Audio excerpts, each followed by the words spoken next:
She stepped out of the crowded bus, dusting off her plain kurta before looking up at the tall glass building that towered above her.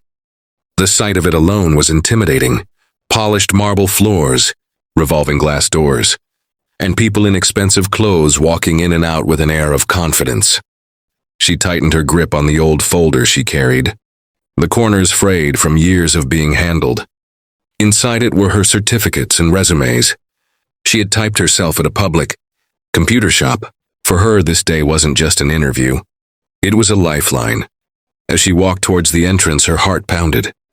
Her shoes, the only pair she owned, betrayed her. The leather had torn slightly at the side, and though she had tried to fix it with glue the night before, the crack still showed. She noticed the stairs almost instantly. A group of neatly dressed girls near the reception nudged each other and giggled, their manicured fingers pointing down toward her feet. A young man in a sharp suit whispered to another, and both broke into laughter as she passed by. Their voices carried just enough for her to hear, mocking, belittling. Her cheeks burned, but she forced herself to keep walking. She had promised herself she wouldn't cry today no matter what. She pulled her shoulders back and whispered inside her mind, "I've worked too hard to let shoes decide my fate. They don't know the nights I studied under a candle, or the jobs I took just to afford this. Chance." The laughter around her echoed like cruel reminders of what she lacked. Yet she clung to one thought. She didn't come this far to give up. When she entered the waiting hall, the contrast became even sharper. 33 other candidates sat there, flipping through resumes and portfolios, each dressed in crisp formals, polished shoes, and confident smiles. She felt the weight of every glance that fell on her, some curious, some judgmental, and some openly amused. She quietly sat in the corner, folding her feet under the chair to hide her torn shoes. Her hands trembled slightly, but her eyes shone with quiet determination. This wasn't about looking perfect. This was about proving that despite everything stacked against her, she deserved a chance.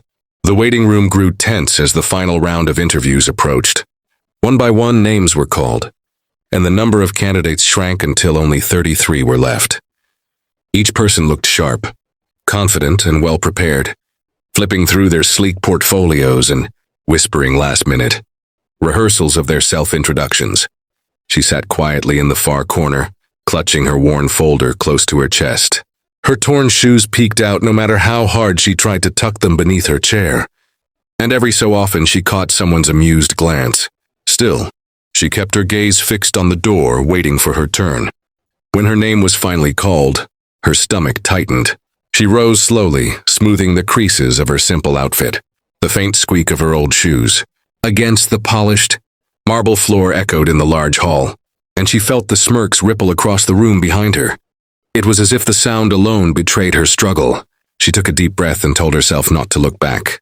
This was her moment, and she refused to let shame steal it away. The panel of managers sat at a long table, their expressions stiff, professional, and somewhat impatient after hearing so many candidates. Papers shuffled, pens tapped, and laptops glowed with notes about the people they had already interviewed. When she approached, one of them raised an eyebrow, clearly unimpressed by her appearance.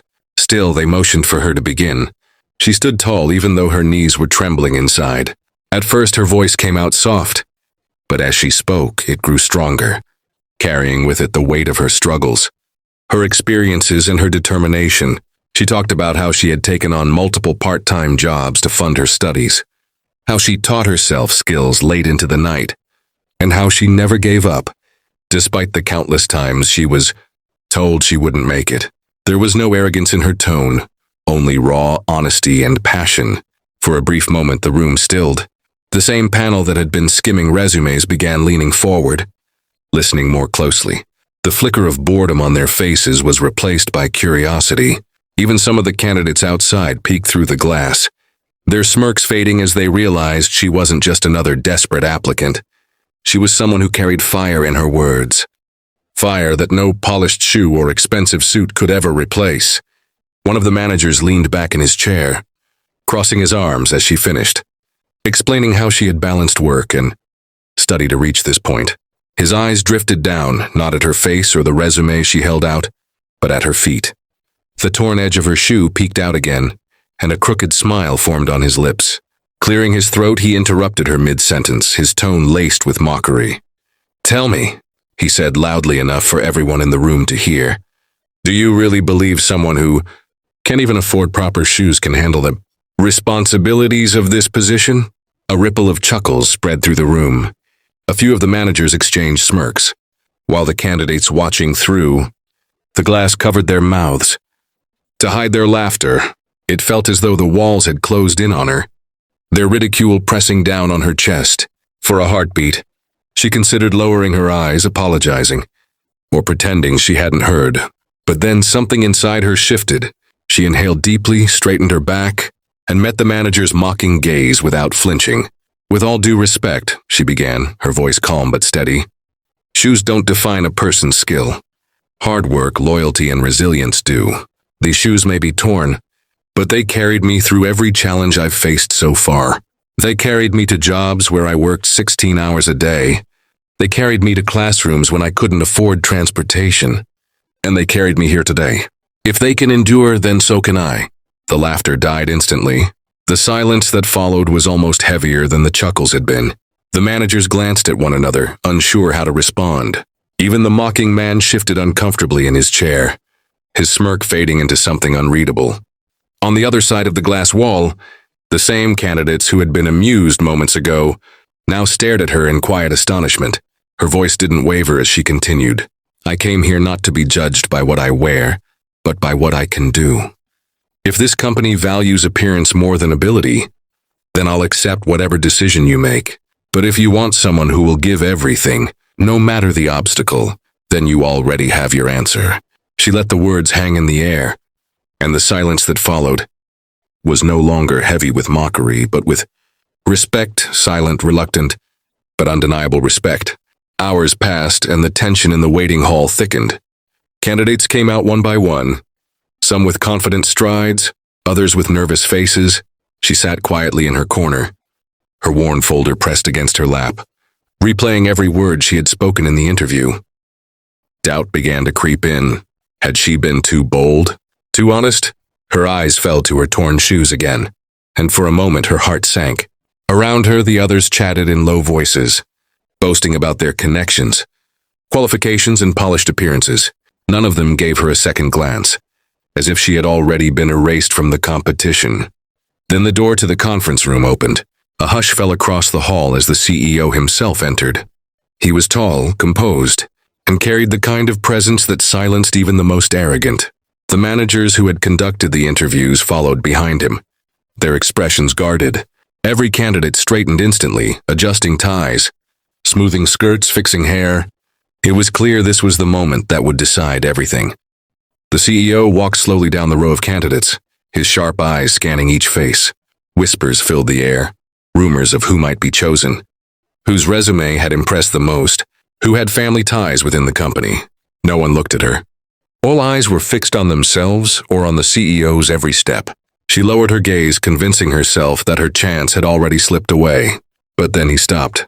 Not in front of the man with the expensive watch, not in front of the girl with the designer bag, but directly in front of her.